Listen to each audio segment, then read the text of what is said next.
Good morning. Welcome back to the Hope Alliance 14-day Hope at Home series. My name is Dina, and I was asked to talk about my son, Joey. This is my son, Joey. Beautiful, beautiful face, beautiful soul, beautiful heart. We lost our son, Joey, almost 5 years ago to addiction. The grief journey has been a living nightmare. And that's an understatement. My son was such a beautiful human who unfortunately had to deal with the crippling effects of addiction. People who fight addiction are often labeled as junkies. They must have come from a broken home. They must be from poverty. I hate every one of those labels. They're disgusting. People who suffer from addiction are fighting a disease just like someone with cancer, someone with MS, someone with diabetes. It's a disease. And oftentimes the world is quick to throw judgment. It was their choice. Their parents must have done it. They must come from a poor community. No. I didn't do it. We didn't grow up rich, but we're definitely not poor. Both of Joey's parents are still married to this day. My husband and I have been married for almost 40 years. We were both present in the home. We had rules. We had curfews. We had it all.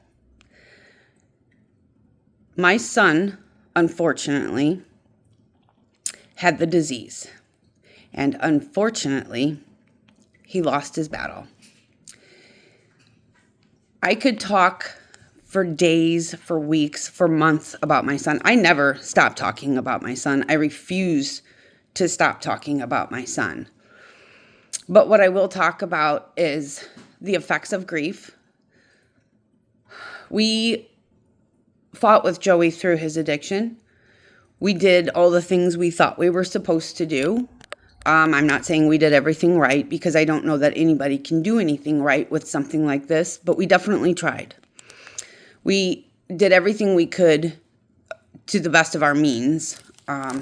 He went to rehab several times. We always made sure he was going to NA. We always made sure he was going to AA. And when we got the notification that we lost our son, of course it was devastating. But I really never thought that that was going to happen. Even though through his active addiction, every time the phone would ring, I would pray. It's going to be one of two things. It's going to be jail or it's going to be death. Let it be jail. Let it be jail. Let it be jail. And a lot of times it was. And then that day, it wasn't. So for almost 5 years now, because on April 10th of this year, it will be 5 years that I've been without my beautiful son. Every day I cry. Every day I am in pain. Every day I suffer. You might see me smile. You might see me laugh. It's a mask. It's a mask. Now let me clarify. I have a lot of beautiful, joyful things in my life. But there will always be a gaping hole in my heart from the loss of my beautiful, beautiful son. Joey and I had a very unique bond. We were very close. He always used to tell me, "You're my best friend." He always used to call me, "Hi, my beautiful mother." He would always confide in me. He would always talk to me. We talked several times a day. And on April 10th, those phone calls stopped. I miss him. I miss him so, so much. Grief is a very rough road. It's a very rough road, to say the least. I don't just suffer. My husband suffers. His brothers and sister suffer. His son suffers. His nieces, his nephew, grandparents. There's so many people that suffer from the loss of this beautiful soul. And when Hope Alliance contacted me and asked me to talk about Joey, tell you about Joey, yes, I will always talk about Joey. There's not enough good things I could say about my son. I miss him. I miss him so very much. He had an infectious giggle, laugh. I would give anything to hear that. I always say that I would never wish this nightmare on my worst enemy. And I mean that. The loss of a child is so devastating. And it never is going to go away. And I know that I have to live the rest of my life fighting this battle.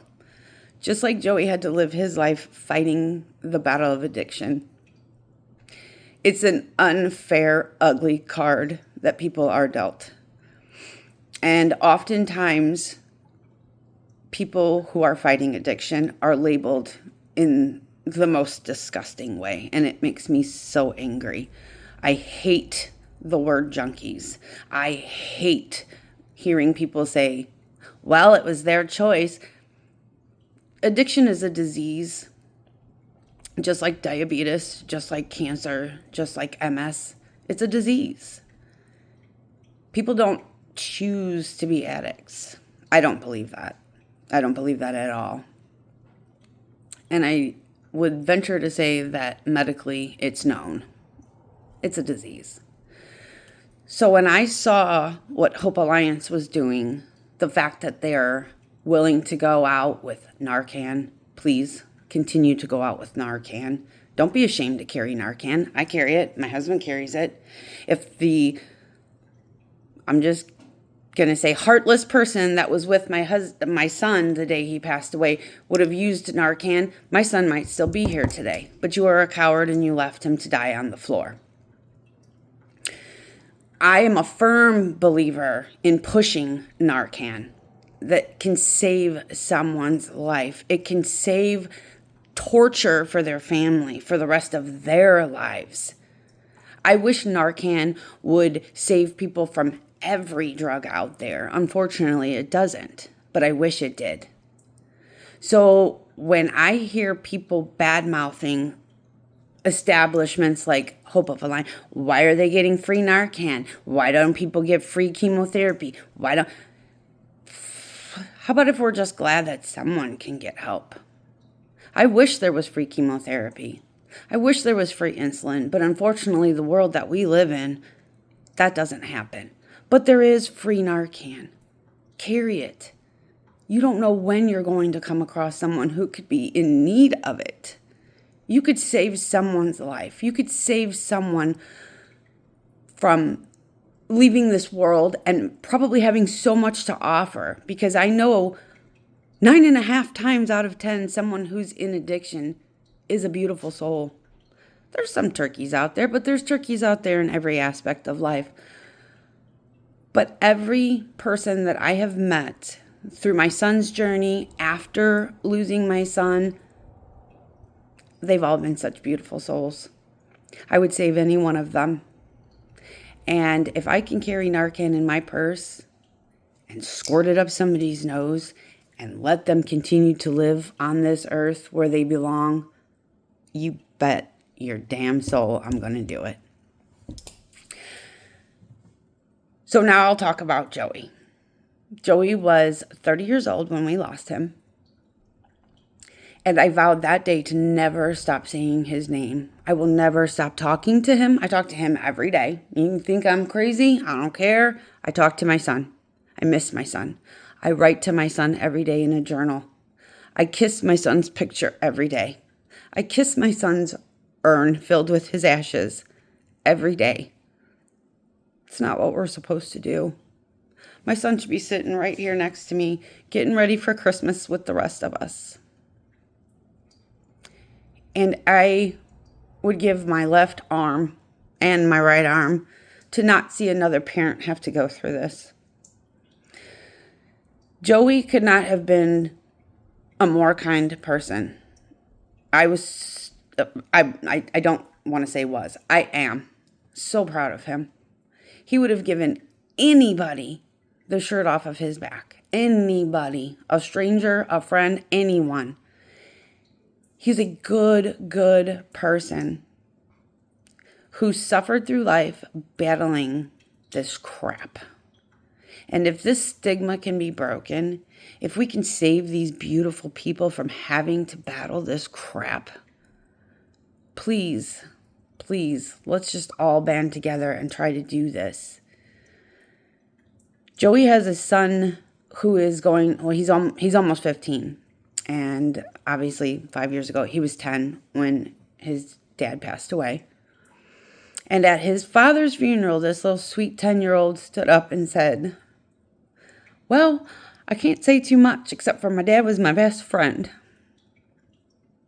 No 10-year-old should ever have to say that standing next to their father's coffin.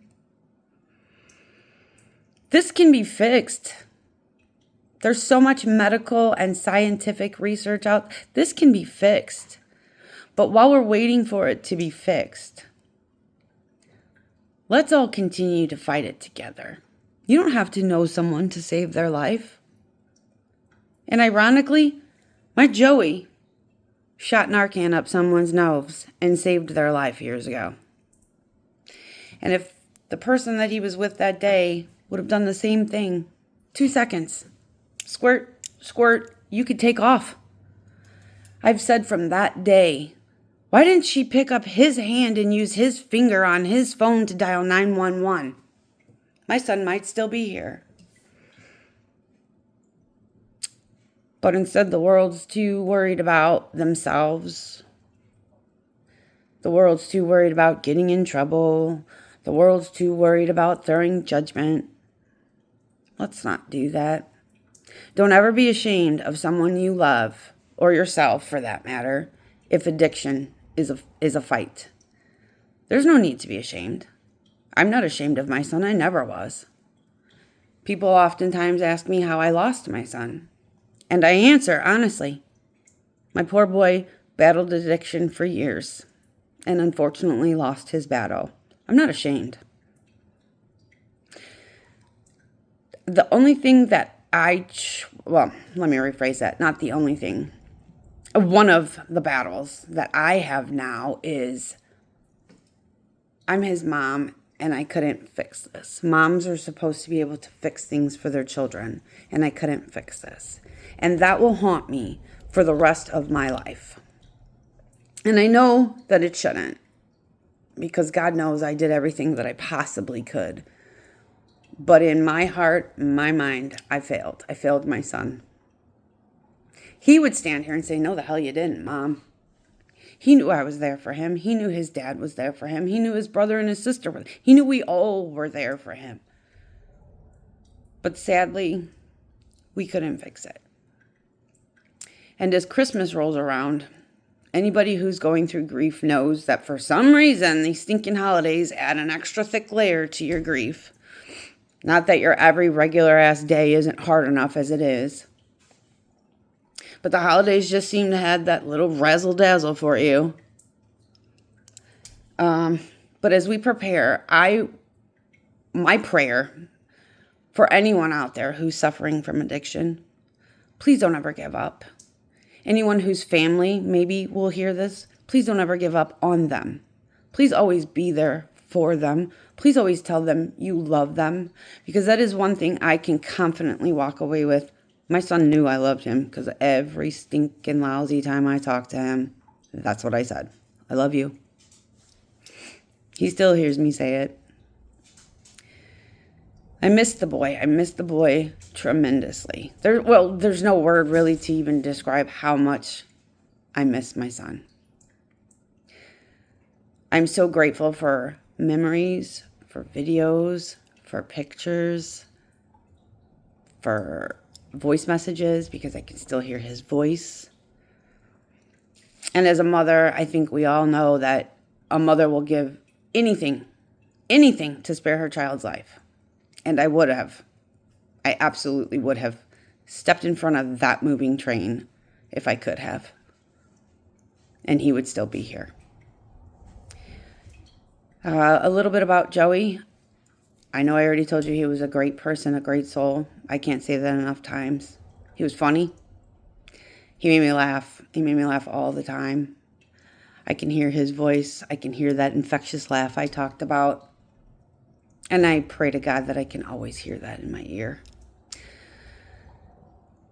He was an adrenaline junkie. He would love to go out and just do. He would go the extra mile. He would jump off the highest part. He would swing from the tree. He was like that his whole life. He had so much enthusiasm, lust for life, and it got sizzled out, and that's just not fair. Joey's favorite holiday was Thanksgiving. And every Thanksgiving, I look at that turkey leg sitting on the plate knowing, daggone well, that would be in my son's hand. And now it sits on the plate. I have a very hard time at Christmas because I still want to buy him a pile of presents like I do with everybody else. And I have to fight myself every Christmas not to. I have every bit of his belongings that I will not let go of. I smell his clothing. Even though I know that smell's not there anymore, I still smell his clothing, hoping to get a tiny little whiff of it. I even still have his jail slides. I can't get rid of anything. I can't discard him. I could not bury my son because I could not leave him in a hole in the ground and walk away. So I chose to have him cremated so that I could bring him home with me. Because even though he's not physically here, he's here. This is horrible. No one should ever go through this. This world deserved to have Joey in it. And this world deserves to have all of you in it. So let's please all band together and keep fighting the disgusting stigma. Push the Narcan, push the Narcan, push the Narcan. Please put it in your purse, put it in your car, keep it in your house. You don't know where, when, or who is going to need it. And you can walk away and say, I saved a life. God bless you all. And anyone who might be seeing this that is suffering from addiction, please don't ever give up. If you fall, stand up, brush yourself off, start all over again. It's okay. Everybody makes mistakes. We're all human. Don't ever be ashamed of yourself. Don't ever be ashamed to ask for help, because there are people who want to help you. There are people who would love to see you succeed. I would love to see you succeed. So God bless you all. Keep your head up. Keep your head up and keep fighting, keep pushing, keep moving forward. One step at a time. Forget that whole one day at a time. That's too much. One step at a time, 1 minute at a time. God bless you all, and happy, happy holidays from our house to yours.